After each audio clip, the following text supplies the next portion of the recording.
March is Colorectal Cancer Awareness Month, and if you don't know what that is, then don't worry, because Edgar Calloway from North Star EMS and Dr. Dwayne Tucson are here to tell us all about it. Guys, thank you so much for being with us today. Thank you for having us. Right off the top, what is colorectal cancer? Colorectal cancer is the #2 cause of cancer death. It's the #2 cancer killer in the United States right now. It typically starts out at the polyp stage, and it can be detected early and prevented. And this is cancer that's in the lower body? Healthy. It's in the colon, the large intestine. There we go. All right, well, who's considered at high risk for this? Ordinarily, people consider men to be the high risk group. Is that the same here as well? Well, actually not. This is equal between females and males. Everyone in America who's over the age of 50 is at risk for colon cancer.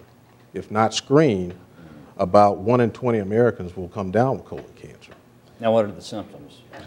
Early colon cancer, typically there aren't any symptoms, but symptoms to look out for are rectal bleeding, a change in the stool shape or caliber, a persistent diarrhea that lasts 2 weeks or beyond, or constipation past 2 weeks, and also unexplained abdominal pain. Right, so, and a lot of those symptoms are things that people might associate with the flu too, so. That's right. I don't know, is there a way to distinguish, or if you're sick like that for 2 weeks, just go ahead and go on in? Well, I tell my patients if the symptoms persist more than 2 weeks, they should be seen by a physician. All right, now how do you reduce your risk for contracting this sort of cancer? I'm glad you asked. We can prevent about 90% of colon cancers in this country if we could get everyone to come in for a screening colonoscopy.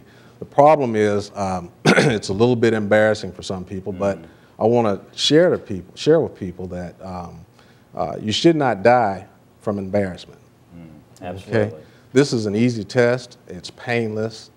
We give sedation, and it's more effective screening than screening for breast cancer or prostate cancer.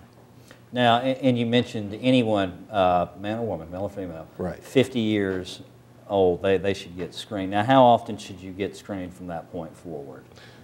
If there's no family history, no history of no high risk factors, once every 10 years after the age of 50. For African Americans, it starts at 45 because African Americans usually have an earlier onset of diagnosis, and for some reason they do more poorly. We do more poorly than everyone else.